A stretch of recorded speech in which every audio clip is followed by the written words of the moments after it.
Сәлем достар, қалдарыңыз қалай? Сіздермен бірге әдеттегідей мамандық таңдау мектебі және мен Санель. Бүгін бір өте қызықты тақырыпты қозғайын деп тұрмын. Нақтырақ айтқанда, жатақханаға қажетті заттар. Енді көбіміз ұбт-ны тапсырдық, қандай мамандық таңдайтынымызды анықтадық. Жалпы документтерді жинастырып, соны күту ғана қалды. Осы күтіп отырған кезде уақытты бос кетірмей, ары қарай біздің студенттік өміріміз туралы және де сол студенттік өміріміздегі ең бір маңызды нәрселердің бірі жатақханада өміріміз қалай болады, сол жатақханаға қажетті заттарды ескеріп, жалпы тізімін жасау қажет болады. Негізі үйде жүргенде бұл тақырып аса қатты қызықтырмайды, себебі үйде комфорт бар, барлық жағдай жасалған, артық қай затым керек емес деген секілді сұрақтар қойылмайды. Бірақ жатақханаға барған кезде ондай комфорт болмағандықтан белгілі бір заттардың қажет болады. Керісінше ол заттарды алмағансың, сосын бір жыл бойы қиналып жүру мүмкін. Сол себепті де біз нақты жатақханаға қажетті, осы алғашқы бірінші курста қажетті заттарды қарастырып қойдық. Жалпы бұл ақпараттарды құрау үшін де біз осы күнге дейін қаншама университеттерге бардық, Қазақстандағы соларға обзор жасадық. Сол обзор барысы кезінде жалпы Қазақстандағы жатақханаларда не нәрсе бар, не нәрсе жоқ екенін қарап, ескеріп, осы тізімді жасадық. Сонымен видеоны бастамастан бұрын айта кететін нәрсе, жатақханаға қажетті заттарды жазған кезде, тізімін жасаған кезде, міндетті түрде алдымен қай университетке түсіп жатқаныңызды біліп алыңыз. Сосын сол университетте жатақхана қандай деңгейде екенін біліп алу қажет. Себебі Қазақстанда жатақханалар көп болғанымен, университет көп болғанымен де белгілі бір жатақханада барлық жағдай жасалған. Ол жақта стиральный да бар, прачка да бар, кухнясы да өте керемет. Тіпті кейбір жатақханаларда тренажерный зал, бассейн деген секілді мүмкіншіліктер бар. Ал кейбір жатақханаларда керісінше тіпті кәдімгі қарапайым көрпе төсекке дейін болмауы мүмкін. Сол себепті де міндетті түрде сіз таңдаған университетіңіздің жатақханасы туралы толық информация болу қажет. Ол информацияны сіз сол оқуда, сол универде оқып жатқан студенттен тікелей сұрасаңыз болады, оны әлеуметтік желіден тауып алуға болады, немесе өзіңізден 1 жыл, 2 жыл бұрын бітіріп кеткен оқушылардан, яғни қазіргі таңда сол университеттің студентінен тікелей сұрасаңыз болады. Что там, қалай, не бар, не жоқ деген секілді, ішкі состояниесі қалай деген секілді сұрақтарды қою арқылы. Одан кейін барып, сол университеттің жатақханасының деңгейіне байланысты, жалпы жағдайына байланысты тізімді жазу керек. Бірақ қазіргі видеодағы айтылатын тізімдер ол барлығына қажетті заттар дейді. Ең бірінші зат ол сіздің денсаулығыңызға байланысты қажетті дәрі-дәрмектер. Негізі білесіздер, жатақханада енді ата-анамыз жоқ болған соң бізге қарап отыратын, дәрімізді беріп отыратын, ауырып қалсақ, емдейтін, сорпамызды әкеп беретін, чайымызды әкеп беретін мама-папамыз қасымызда, жанымызда болмайды, немесе туысқанымыз жанымызда болмайды. Сол себепті де ол жақта өзіңіздің денсаулығыңызға өзіңіз ғана көмек бере аласыздар. Және де сіздің денсаулығыңыз туралы толық ақпаратты өзіңізден басқа ешкім білмейді.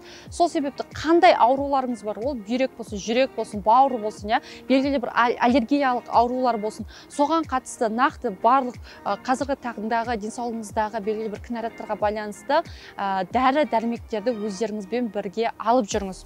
Екінші нәрсе, ол міндетті түрде алғашқы көмекке қажетті дәрі-дәрмектер. Ол мысалға температураға, немесе тұмауға қатысты парацетамол деген секілді дәріден бастап күйікке дейінгі бастапқы алғашқы көмектегі қажетті дәрілердің тізімін жазып, сол дәрілерді өзіңізбен бірге алып жүріңіз.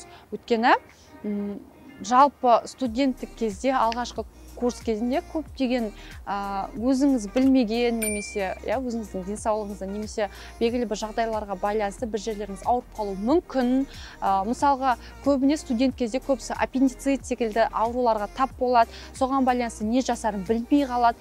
Сол кезде қандай іс-әрекет жасау керектігін, қандай дәрі ішу керектігін білмей қалады. Мысалға, менің өзімнің практикамда болғаны бірінші курс кезінде, мысалға, өмір бойы күйіктен алшақ болдым да, бірақ бірінші курс кезінде 14 желтоқсан күні, әлі күнге дейін датасын білем, 14 желтоқсан күні екінші деңгейдегі ожог, яғни күйік, мультиваркаға, тамаққа күйіп қалған болатын, қайнап тұрған сорпаға делік.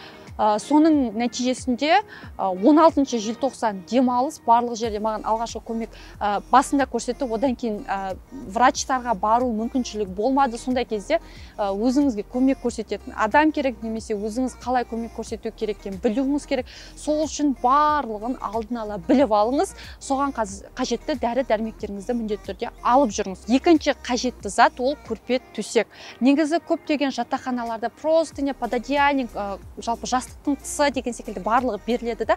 Бірақ өзімнің айтар кеңесім, оның барлығы өзіңізбен болғаны жөн. Қосымша қалың көрпеңізде болғаны жөн. Себебі сіз студент болған соң 4 жыл оқисыз, ол кезде өзіңіздің төсегіңіз қажет, көрпеңіз қажет болады. Себебі қыста да, жазда да оқисыз деген секілді нәрсе бар, иә. Одан кейін бұл жерде айта кететін нәрсе, міндетті түрде қалың көрпе, бірнеше простыня, яғни жалпы комплект бірнешеу болған дұрыс. Қосымша сүлгі, шашыңыз жуған кезде бір сүлгі, я қосымша қол сүртетін сүлгінің барлығын өзіңізбен бірге ала жүріңіз. Және де қосымша көрпеге байланысты сіз қай өңірге оқуға түсіп жатсыз, егер де солтүстік өңірге болып жатса, ол кезде барынша қалың көрпе қажет. Ал егер де сәл оңтүстік жақтағы Шымкент деген секілді қалаларға оқуға түсіп жатсаңыз, ол кезде өтіп қатты қалың қажет емес, бірақ біреу қажет.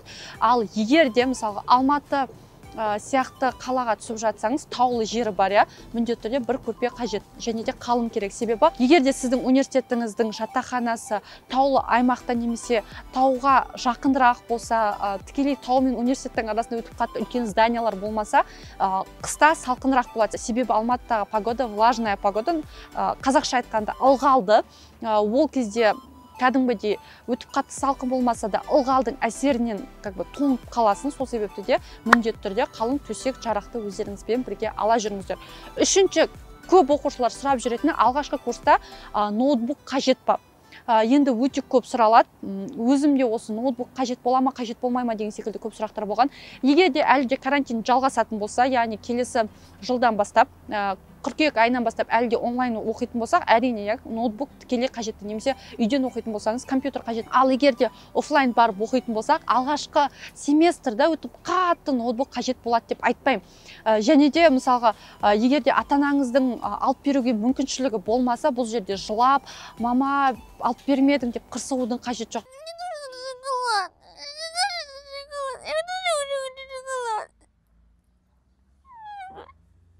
Бірінші семестрде прям қатты қажет болмайды. Егер де офлайн режимінде оқысаңыздар, барлығын былайнан кәдімгі қағаз форматында тапсыруға болады. Және де университеттің көбінде электронды библиотекалар өте көп, арнайы компьютерлар өте көп, тіпті жатақханаларда кейбіреулерінде компьютерлі кабинеттер бар. И сол жерде сіз қажет уақытыңызда сол жерден қолдансаңыз болады. Немесе қасыңызда көшеде, немесе группаласыңызда ноутбук болса, 1-2 сағатқа сұрай тұрсаңыз болады. Алғашқы семестрде соны көріп, практикадан көріп, қаншалықты қажет емесін түсінгеннен кейін ғана қажет болып жатса алуға кеңес беремін.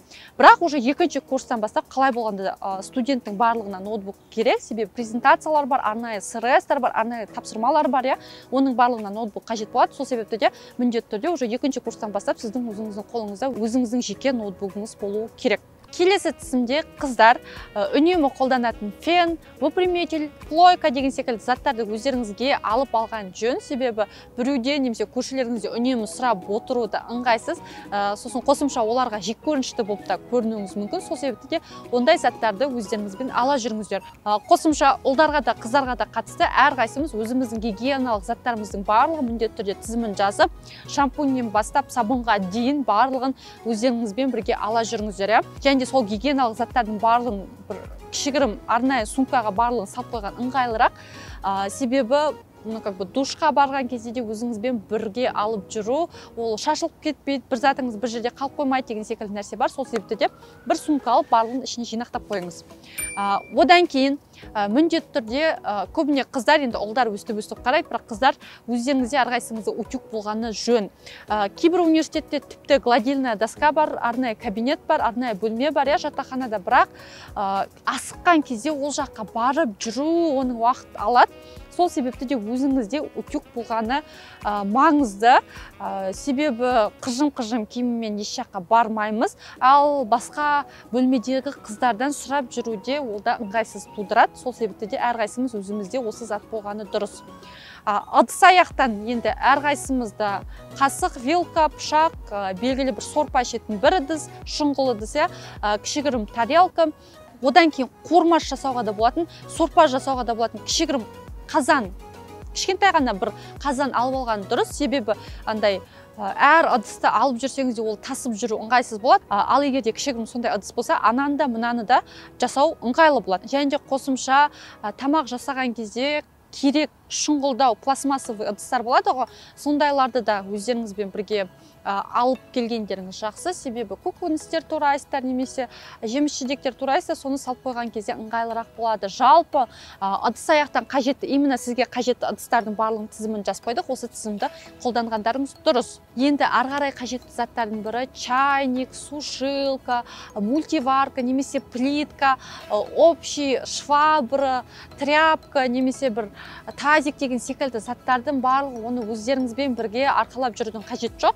Себебі сіз жатақханаға орналасқан кезде қасыңыздағы қызбен ойласа, немесе бірнеше қыздар болсаңыздар, сен мына затты ал, мен мына затты алайын, сен айнаны сатып ал, мен мынаны сатып алайын деп бөлісіп алғандарыңыз жақсы. Өйткені мысалға сіз мына жақтан чайник әкеп тұрсыз, мына жақтан ана қызы чайник әкеп тұр, екеуіңізде екі чайник болғанның қажеті жоқ қой, енді артық болады, өзі кішкентай ғана жатақхана, бір ғана бөлме. Ондай нәрсе болмас үшін бірінші жатақханаға орналасып алыңыз, сосын қасыңыздағы қыздармен келісіп, қай затты кім алатынын ойласып, одан кейін қаладағы барахолка болсын, сондай арзан базарға барып алған дұрыс. Осы орайда киімге қатысты заттар. Енді сіздер қыркүйек айына қарай келетін болғандықтан, өзіңізге енді сіз кішігірім жазғы киіммен келесіздер ғой, сол себепті де күзгі киімдеріңізді, яғни күн салқындайым дегенше дейінгі, жалпы және де сол күзде күн салқындайтын кезге дейін именно күзгі киімдеріңізді ала келгендеріңіз дұрыс. Ал қысқы киімдер, пуховик, шуба деген нәрселердің барлығын өздеріңізбен алудың қажеті жоқ. Ол өзіңіз қаншама затты арқалап келгенде ол кәдімгідей қосымша зат болады да, ол арқалау оңай емес.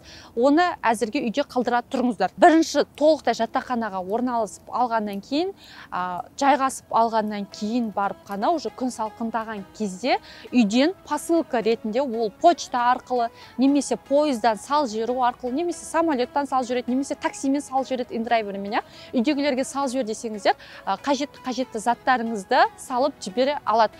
Еще сіздер басқа қалаға орналасқан кезде тіпті сол қаланың погодасына, ауа райына біліп үйренгеннен кейін қай нәрсе қажет емес екенін түсінгеннен кейін нақты заттарды алуға ыңғайлы болады. Және де қосымша қыздарға ақпарат, егер де сіздер жаңа мысалға Алматы, Астана немесе Шымкент деген секілді қалаларға оқуға түсіп жатсаңыз, ал өзіңіз кішігірім ғана бір қалашықтан болсаңыз немесе ауылды мекеннен болсаңыз, бірақ студенттік өмірде жаңа киімдер алғыңыз келсе, өзіңіздің кішкентай қалада немесе сол ауылды мекеннен киімдің алудың қажеті жоқ, себебі ол жақта сәл қымбатырақ.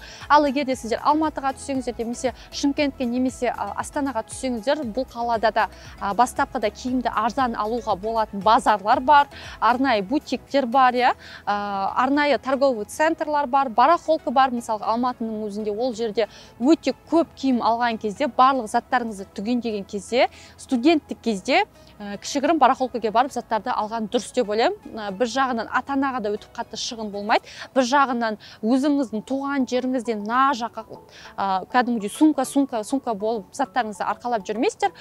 Орналастыңыз, университетке орналастыңыз, общагаға жайғастыңыз, одан кейін қалған бос уақытыңызда мамаңызбен барып киімдерді қарап, не қажет емес екенін түгенде, қосымша жатақханаға қажетті заттарды да сол жақтан алсаңыздар болады. Не себепті мен оны айтып жатырмын, оны қымбат жерден де алуға мүмкіншіліктер болады. Бірақ студенттік кезде барынша ақшаны экономдау керек. Ата-аналарыңыздың да көп шығыны кетеді, себебі оқуға түсу оңай емес, оның жатақханасының ақшасы бар. Басқа қалаға келгендегі тұрып жүрген жеріңіз бар, мүмкін бір квартираны жалдайтын шығарсыз. Одан кейін жол пұлыңыз бар, өте көп шығын кеткеннен кейін сәл арзанырақ, бірақ сапалы киімдерді алған дұрысырақ деп ойлаймын. Жалпы өзімнің студенттік кездегі түсінгенім бойынша сол кезде сол жақтан киінуге болады, жақсы сапалы заттарды да табуға болады деп айта аламын. Сол себепті де менің айтар кеңесім осындай.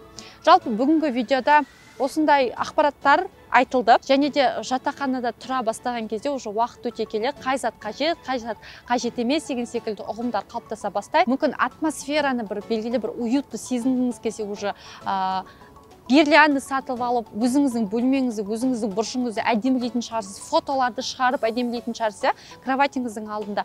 Оның барлығын енді уақыт өте келе жатақханаға толықтай жазғасқаннан кейін, не нәрсе қажет екенін түсінгеннен кейін, не нәрсе қажет емес екенін түсінгеннен кейін де біртіндеп ала беруге болады. Қосымша заттар болсын, киімдер болсын, ыдыс-аяқтар болсын. Бірақ алғашқыдағы қажетті заттар деп осыны ойлаймын. Одан артық заттарды өзіңізбен арқалап жүрудің қажеті жоқ. Бастапқыда осы тізімдегі заттарды алып алсаңыздар, сосын ары қарай уақыт өте келе өзіңіз уже көре жатарсыздар. Осындай ақпаратқа толы видео болды. Видео ұнады деп ойлаймын. Міндетті түрде видеоға лайк басыңыздар, және де біздің оқушыларға арналған, студенттерге арналған мамандық таңдау телеграм каналы бар екенін ескере кетейін. Сол каналда қандай мамандықтар бар, қандай мүмкіншіліктер бар, грантқа түсу үшін не жасау керек деген секілді ақпараттар бар екенін ескертіп кетейін. Одан кейін өзімнің инстаграм парақшам бар екенін де айта кетейін. Санель Нежный Ай аккаунты. Ол жерде де қосымша белгілі бір мамандық таңдау туралы немесе университет туралы лайв форматында көре аласыздар, тікелей эфирлерге де қарай аласыздар, қосымша пайдалы ақпараттарды беремін. Жалпы осы каналдарға тіркеліп алыңыздар. Достар, келесі видеода қандай ақпарат бергенімізді қалайсыздар, міндетті түрде комментарийға жазып кетіңіздер. Осының барлығын ескеріп, келесі видеода міндетті түрде сол тақырыптарды түсіретін боламыз. Сау саламат болыңыздар.